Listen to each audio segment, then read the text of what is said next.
You're listening to Dairy Voice by Dairy Business News, a podcast exclusively for the dairy industry.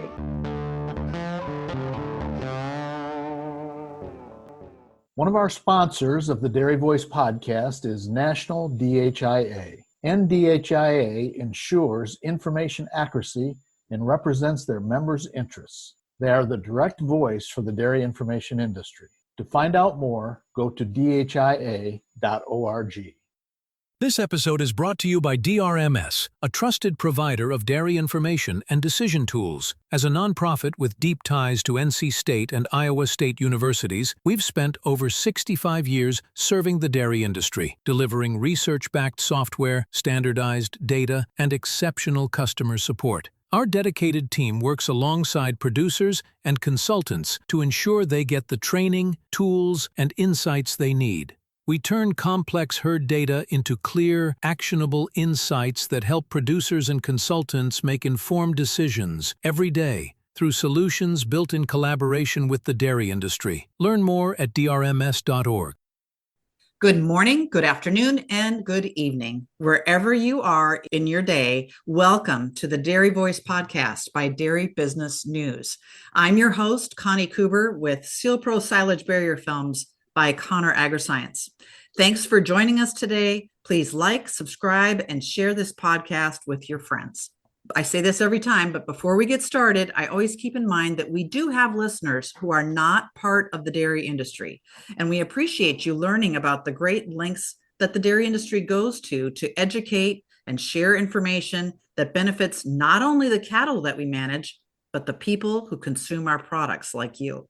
So thank you for listening. My guests today are Dr. Gabriela Acetoze and Dr. Brian Lammers, and they are with ADM Nutrition. Today, we're going to focus on a new feed ingredient that may make a sizable difference in the amount of milk that our dairy cows produce.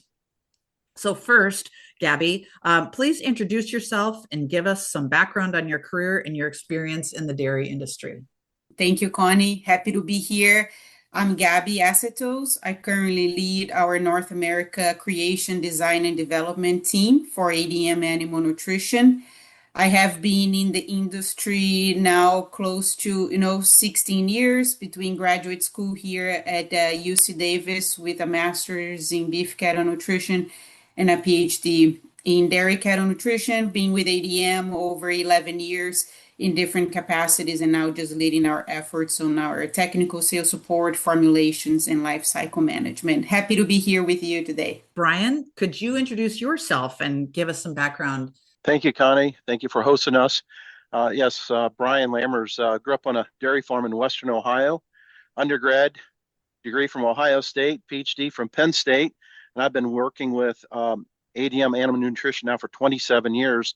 My primary role is supporting our farms or dairy farmers with nutrition strategies to improve the health and profitability of their dairy cattle, but also with that, looking for better strategies, be it with research to better feed our cows more efficiently, profitable, and along with that, supporting our team in the field as we at times have new hires, people out of young people out of college as they join, to support them and help them with their training and their learning opportunities. But the primary focus is what can we do to help the dairy farms improve profitability and health of their cows with our products and ration strategies that we have available, and continuing to look for new ways of doing that.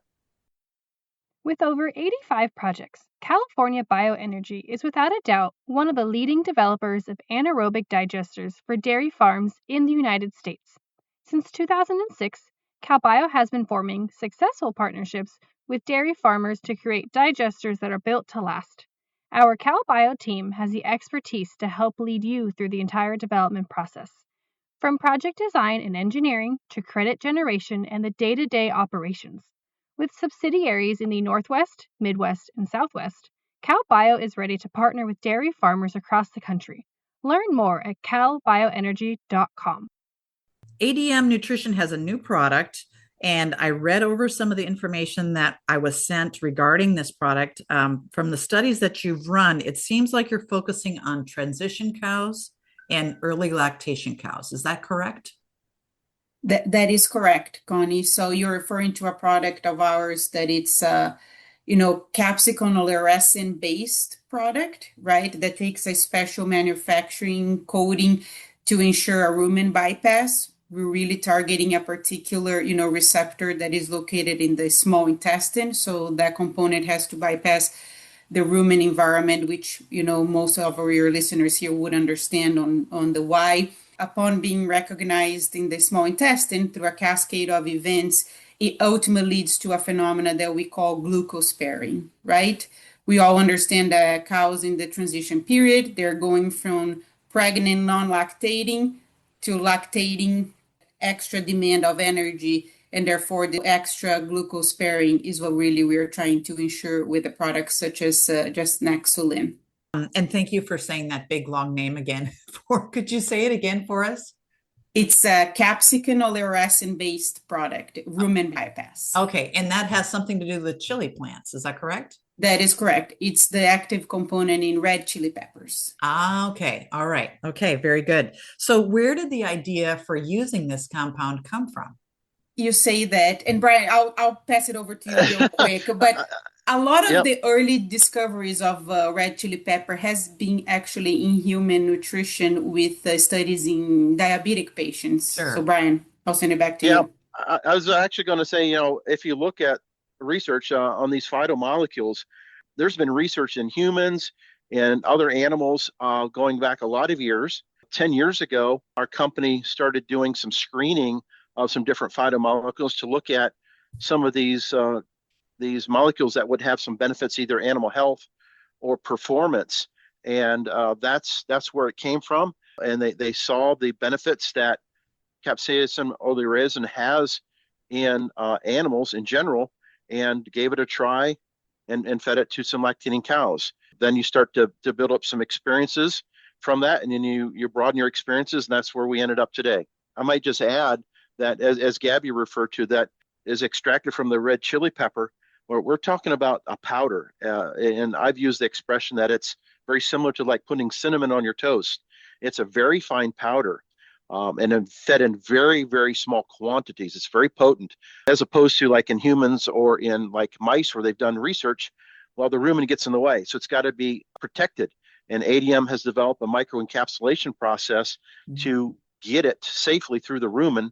And as Gabby referred to it, to the intestine, where there's a TRVP1 receptor. It's, to my knowledge, the only known receptor in the digestive tract of mammals that is there for a plant-based molecule.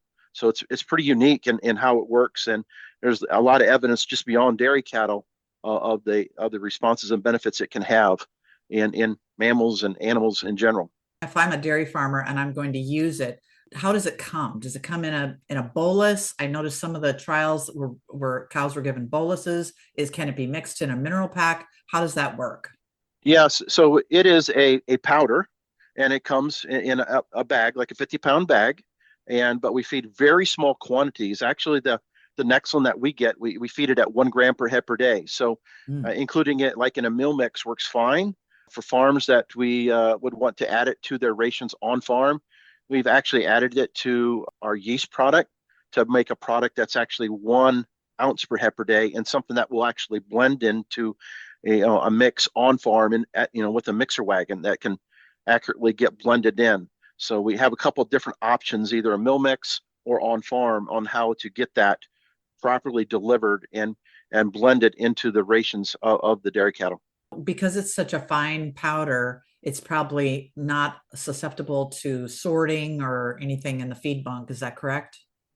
That's correct. We have not seen any concerns with that, because we're generally trying to blend it, with other concentrates, protein ingredients, vitamins, trace minerals, so that it's blended with those. You mentioned briefly the early work that you did, Brian, with this. What feedback have you received from dairy producers who have used it in the past? Yeah, so we started feeding it on some farms here in the U.S. back in 2019. So we've got a bit of experience with it. And when we first started feeding it, it was a very rapid response. Within a few days, the farms were seeing 3 to 6 pounds more milk change. So their milk tank weights changed quite quickly. They observed this improvement, and without any changes in milk fat or milk protein concentration, and also no changes in intakes of the cattle. So, they were seeing an improvement of converting feed to milk. From their perspective, there's been a lot of products available to them, that have been much more costly. The Nexulin product costs more modest, like around 5 cents per cow per day. And compared to a lot of other products that are more 10 to 50 cents per cow per day, get a response of, 3 to 6 pounds, they're recognizing a very high.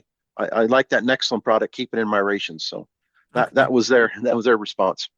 Gabby, can you explain how this material works and how it supports cows during the transition period?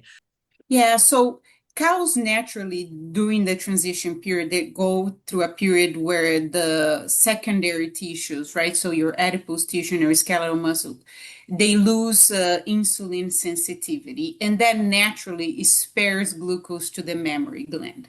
The mammary gland does not need insulin to mediate an absorption response from glucose, going from the blood into the mammary gland into converting into milk. So basically, what Nexulin does through that receptor that Brian alluded here, so it recognizes the active ingredient in Nexulin, the capsicum oleoresin, and through a cascade of signals and hormones, it suppresses insulin secretion and production. So therefore, with less insulin in circulation, you have a bigger drive of gluconeogenesis, right? So the cows get some more glucose precursors from fermentation, and the liver converts into glucose.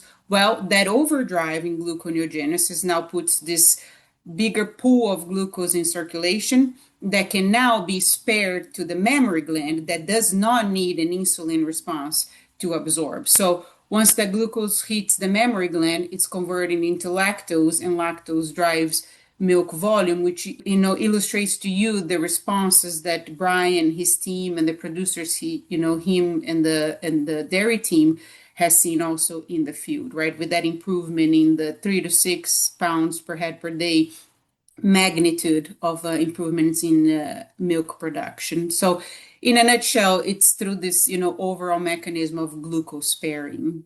Why is that transition period so important with this kind of a product?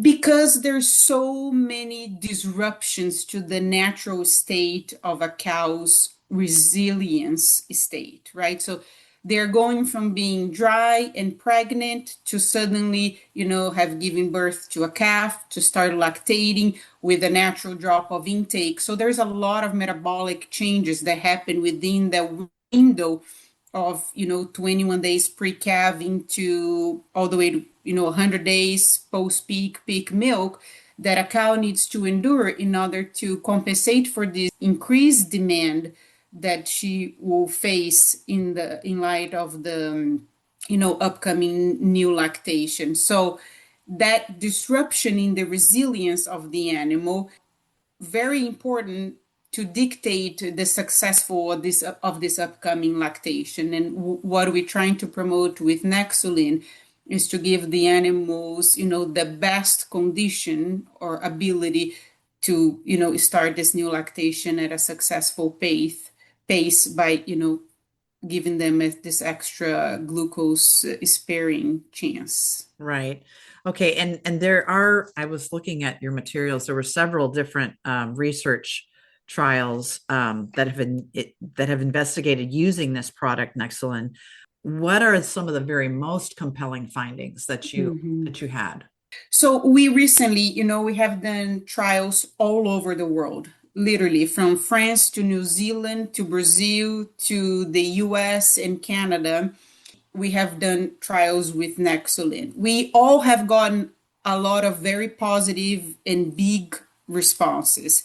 So what we did this past few months was to actually analyze this statistically and combine all these trials into one statistical analysis to see if really the data was telling us these compelling improvements in milk production. So this multi-studies analysis that we did is that statistically, we can see an improvement in the magnitude of over 5 pounds per head per day on average within the first 100 days in milk. No changes like Brian mentioned in intake, milk components, percent of fat, percent of protein.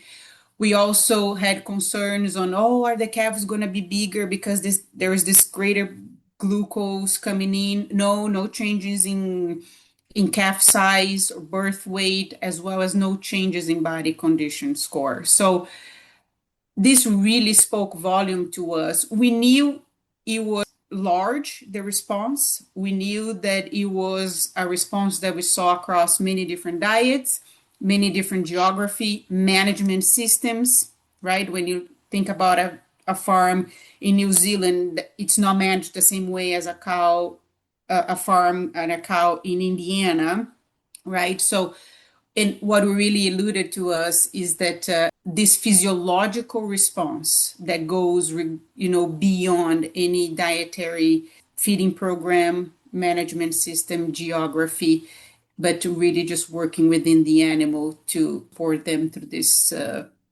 glucose sparing phenomenon. You had said that there was not a lot of difference in fat and protein.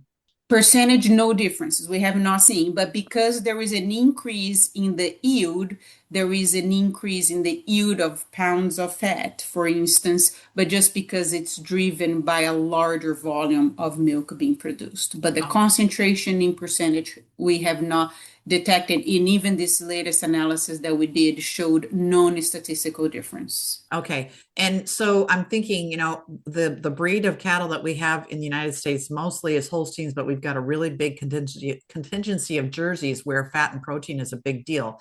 Is there any difference in breeds? Have you tested that at all? I think majority of the cattle that we did the formal research has been in Holstein animals, right? But Brian, I don't know, have you been around many of the different breeds to know what other responses that have been seen in the field? No, in the United States, the studies that we've done, to my knowledge, were done with Holsteins. But you can look at, as Gabi referred to, studies were done in New Zealand and Spain. Yeah, you go to New Zealand, they're not they're not the Holsteins that are found in the United States. They're typically a reddish brown color to black color. They've got some crossbreeding, some different genetics in them, which would be some Jerseys and maybe even some Ayrshire blood. In Spain as well, I suspected, there might be some other blood in those. And they're seeing a similar response with feeding it in those locations. So cows are cows, and you would expect them to respond the same way. Yeah, within a very similar range. Right. And then you mentioned calves and the question about calves being larger. I've got a couple of questions on that. So has this gone on long enough that you have seen any differences in those calves where cows were fed that? Do you see any differences 2 years down the road in anything in that way as far as milk production or anything like that? That is a very valid question, Connie. We have not followed along a multi, lactation, cycles to really look into those, the animal population and development. We do have now, a proposal to look into Nexulin beyond the transition period, right? To look in the impact of this particular feed additives beyond 100 days in milk and to see the impact that it might have in mid and late lactation cows. We have not followed those calves, but that concern about the birth weight and the size came from actually the veterinary community, right? Sure. Right. You're providing more energy to that, uterus pre-calving. Would that impact, the size of the calves and then lead to more complications of the cows on the birth itself? And what we can see is that 21 days pre-calving that our program suggests it's not enough to make changes to the calf prior to birth. Right. So the feeding time recommended is 21 days before and up to 100 days into lactation. Ideally, yes. Gotcha. If your farm and your operation can manage different diets that can be fed within those two, close-ups and Right. fresh or transition. Okay. So Brian, we mentioned the improvements in milk yield and composition. I don't know if you've got some more to add to that, but also in overall health. You wanted to talk about overall health of these animals. Sure. Maybe touch on the last question and then roll into the animal health. Not too many dairy farms can just target the a product just for first 100 days after calving. All the farms that I'm working with, we actually feed it through the entire lactating period, and that's typically we see that 3 to 5 pound milk response if we feed it just to the dairy cattle. With our experience and in the studies that we've done, it's a little harder to do on-farm trials just with the dairy farm where we're doing the nutrition work. The farms that we've had and done the transition studies, we've actually set them up with a control group and a treatment group. And with those farms, both here and in Canada, we've seen a larger response. We're seeing more like a 6 to 8 pound milk response when we feed Nexulin pre-calving and post-calving. So we believe there's we see there's some additional benefit to feeding it both pre and post-calving, and the magnitude of the response seems to be larger when we can feed it both pre-calving and post-calving. That's an obvious benefit.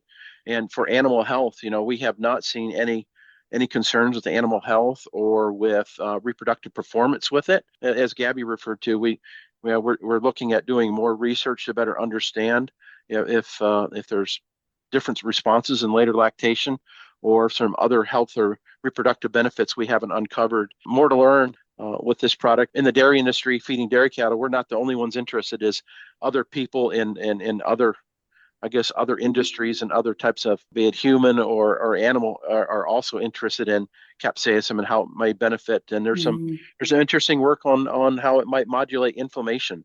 Some cows, when they calve, their immune response is overreactive, and that's the term we come up with inflammation, where it's excessive, and the cows seem to have a larger response than they should have, and it affects their health, how they feel, and then they don't eat as well, and then they can start down a path of body weight loss, and it can be difficult for them to get out of that loop that they're spiraling down into. So we think that the capsaicin, early raisin, and Nexulin is specific Nexulin, but in rumen protected, has some benefits on those fresh cows.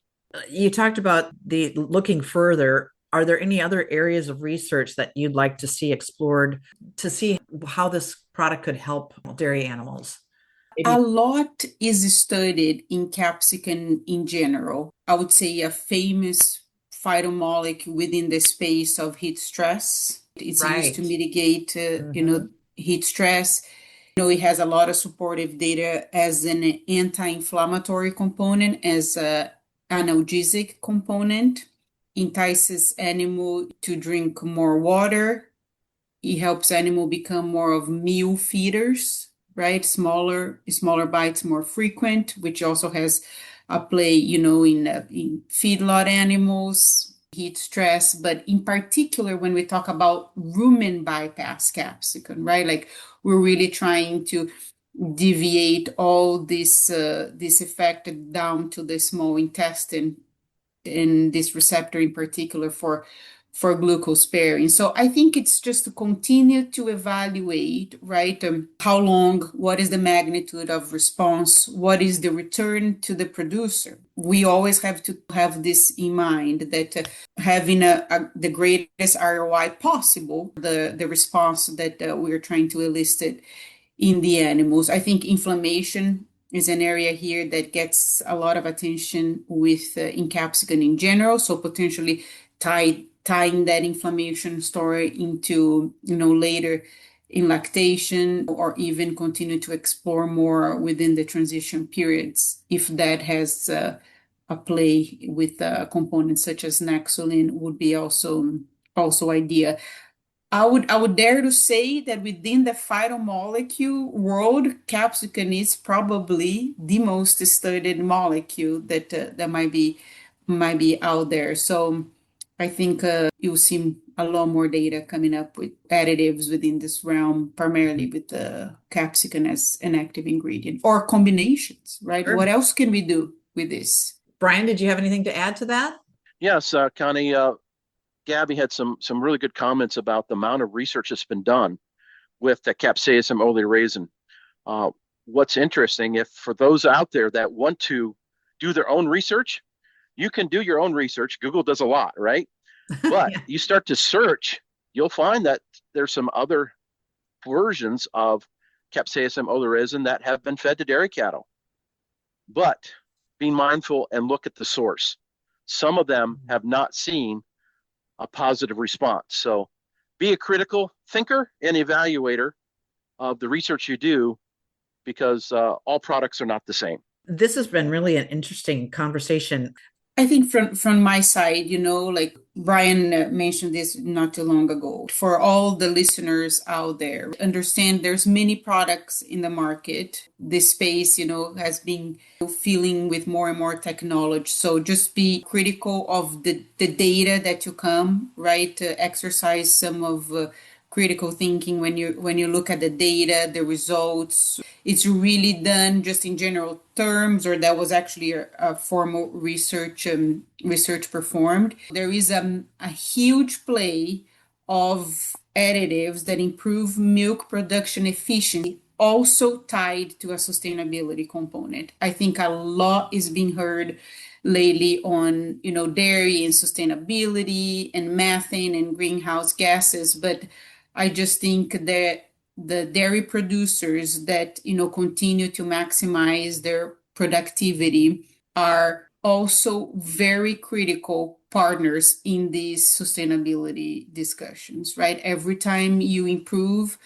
your results with the same means, you are also contributing for an improvement in sustainability overall. So I like to say that as we continue to look into this holistically, that we don't become narrow vision from one side or the other, but how this whole dairy system contribute to productivity, sustainability, health, like Brian mentioned, right? And profitability.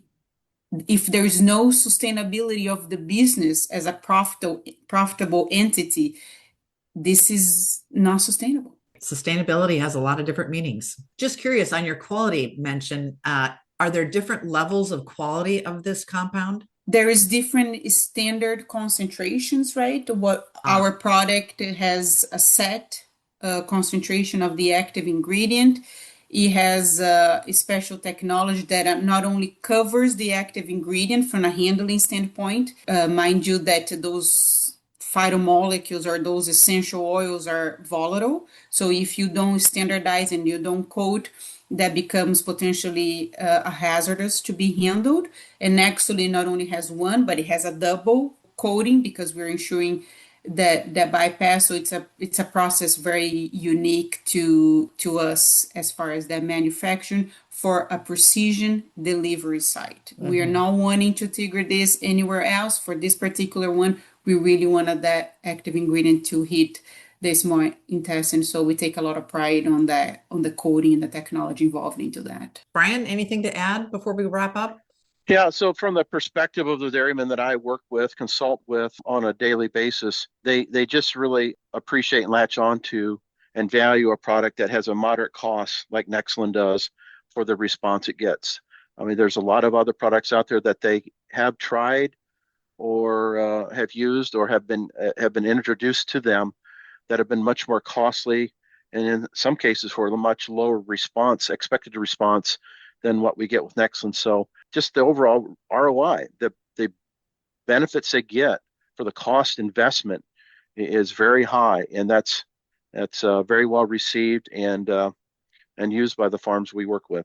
I'm looking at where somebody can go to find out more one-on-one advice and resources. I'm looking at adm.com/dairy solutions. All right. Well, very good. Well, thank you very much. We've been talking today with Dr. Gabby Acetoze and Dr. Brian Lammers with ADM Nutrition. And I really appreciate the time that you spent with me today. I'm thinking that our listeners are really going to be excited to hear about this. So I'm Connie Kuber with Sealpro Silage Barrier Film by Connor AgriScience. You've been listening to the Dairy Voice by Dairy Business News. Please, again, subscribe, like, and share this podcast. I'll say that corn silage season is about over here in the Western states. I'm in California, and I know it's been over for a while, maybe in the Midwest and certainly in the East. I hope it was a safe one and that you're going to get a lot of benefits out of feeding that good feed. In any case, stay safe out there today. Thank you for listening, and we'll talk again very soon.